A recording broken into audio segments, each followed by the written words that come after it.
The Young and the Restless Spoilers.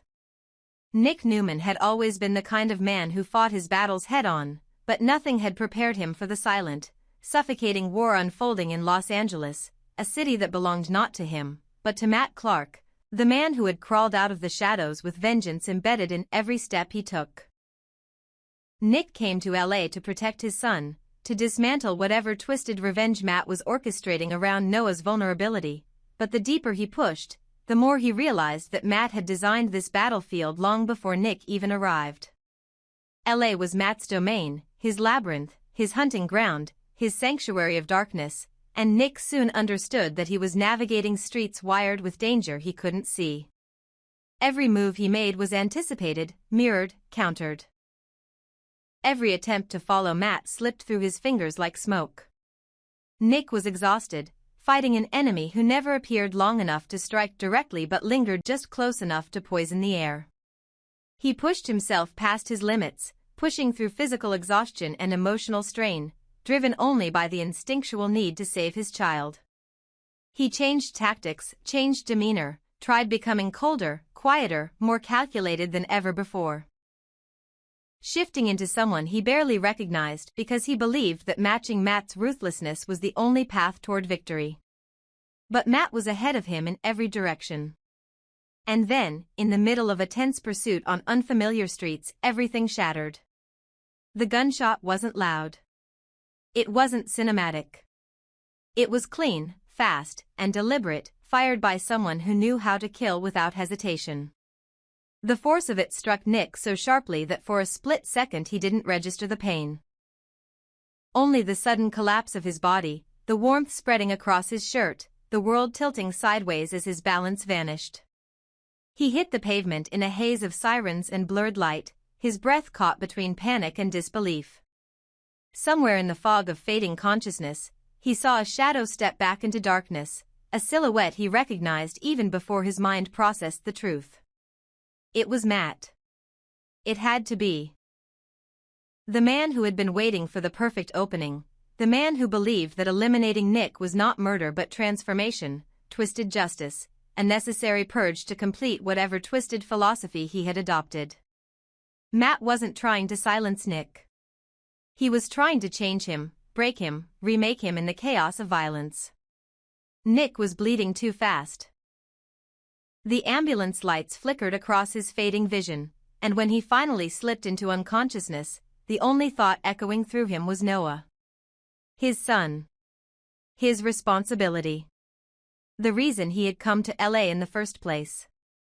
And now Noah might lose him because he stepped onto a battlefield designed to destroy him. At the hospital, panic exploded through the hallways as the trauma team fought to stabilize him.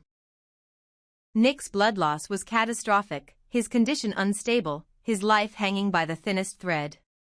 Sharon arrived moments later, fear tearing at her from the inside while she demanded answers no one could give fast enough.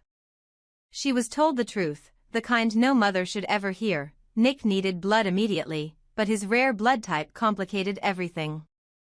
In LA, among the donors available, only one match existed. Only one person carried the blood that could save him. Noah. And that was when the nightmare truly began. Noah, still recovering from his own trauma, emerged from the shadows of his hospital recovery with confusion and dread. He had barely regained strength, still bearing the emotional scars of Matt's psychological torment, still trying to piece together his own unraveling life, and now he was being asked to give his blood to save his father. It wasn't a question of willingness. Noah would walk barefoot through fire if it meant saving Nick. But something inside him trembled, not from fear of the needles or the blood loss, but from the awareness that Matt's web was still tightening. Noah felt it in his bones. The timing was too precise. Too cruel. Too calculated. Saving Nick meant stepping directly into the center of whatever fate Matt had engineered, because Noah's blood, his lifeline, was now the only thing keeping his father alive. As the transfusion began, the hospital seemed to hold its breath. Sharon stood frozen beside the glass, her hands clasped so tightly they hurt, whispering prayers she wasn't sure would be heard. The doctors moved urgently, watching vital signs slip and rise in a fragile balance. Nick's life hung entirely on Noah's blood flowing into him, drop by drop, binding father and son in a moment neither of them had been ready for. And yet, somewhere beyond the sterile brightness of the hospital, Matt Clark was still out there. Watching, waiting, preparing for the next move in a game that had only just begun. The tragedy did not end with a gunshot. It began with the blood. And Noah, despite his courage, despite his love, despite his sacrifice, had no idea that giving his blood to save his father was the opening move of Matt's darkest plan. A plan poised to twist the very bond between them into something far more dangerous than anyone in the Newman family ever imagined. Nick lay utterly still, swallowed by the cold sterility of the ICU, surrounded by machines that beeped and flashed and screamed out the fragility of his existence while he remained completely unaware of the storm detonating just outside his room. He didn't know he had been shot. He didn't know how close he had come to bleeding out on LA asphalt.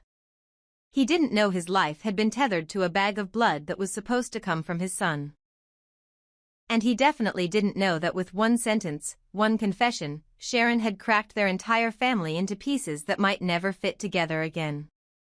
In the corridor, only a pane of glass separated his unconscious body from the chaos unfolding, but it might as well have been an ocean. Sharon's hands shook so violently that she pressed them over her face, fingers digging into her skin as if she could somehow hide from the reality she had spent years keeping buried. The doctor's words still rang in her ears, sharp and unforgiving. The cross-match was wrong.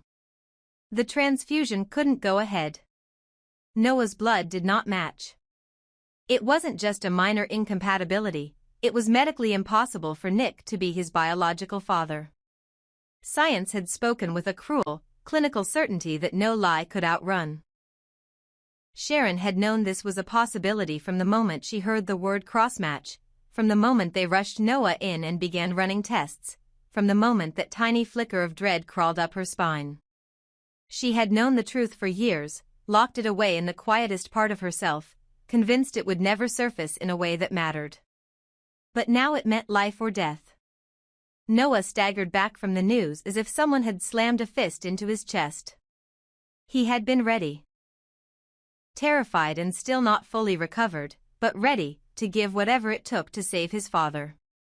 He had rolled up his sleeve without hesitation, forcing his body to be brave even as his mind replayed the gunshot, the sight of Nick unconscious, the feeling that his world had slipped off its axis.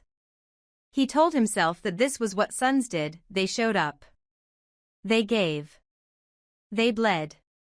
They didn't ask questions. They didn't hesitate. And then, in a single breath, everything he thought he knew about who he was shattered. The doctor's tone had been firm, apologetic, factual, but the words were like broken glass. You are not a match. You cannot be his biological son. The room closed in on him.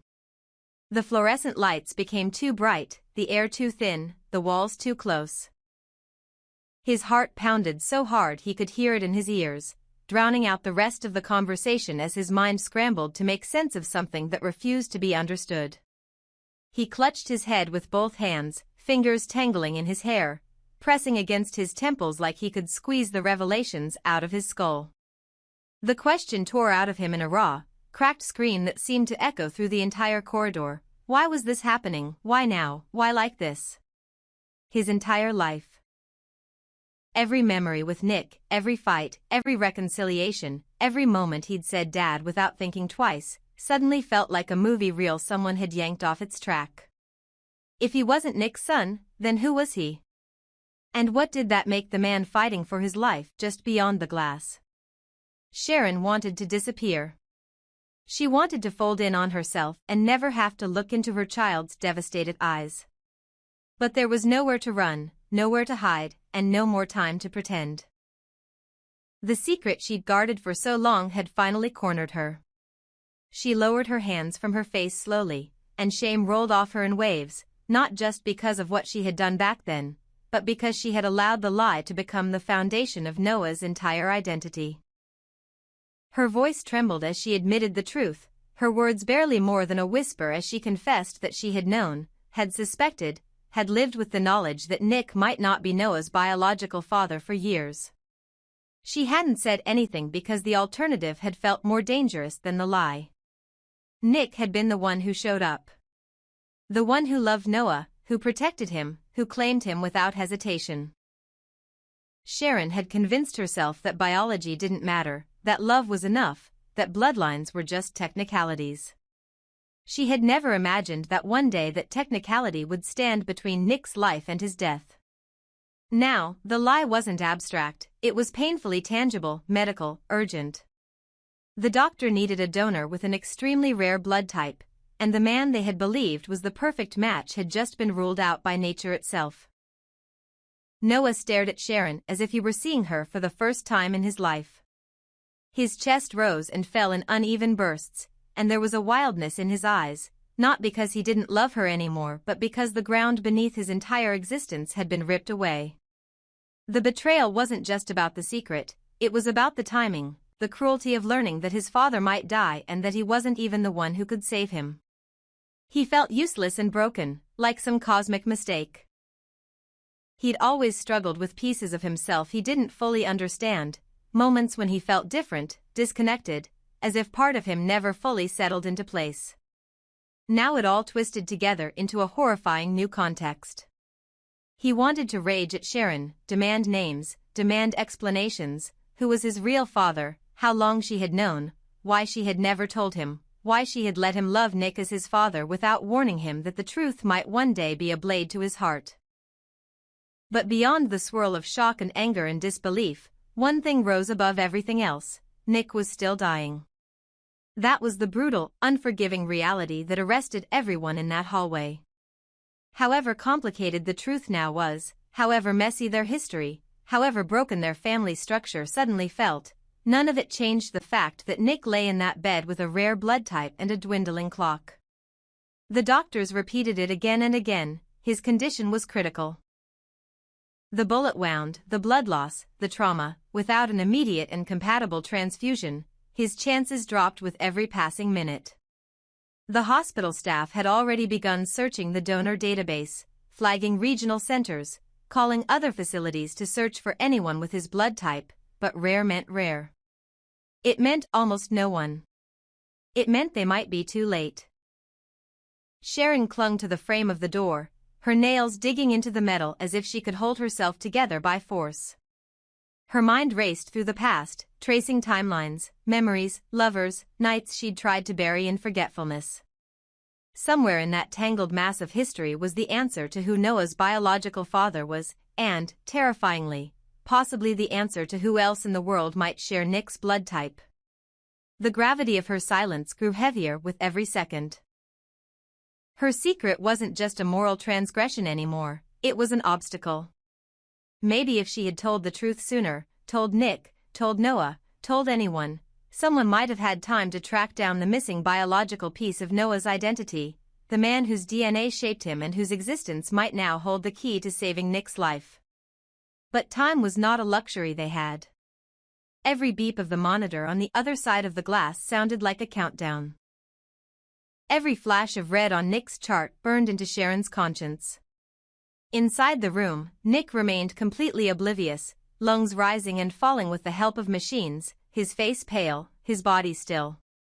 He didn't know that his shot at survival now depended not just on medicine, not just on skill, but on the truth finally being dragged into the open.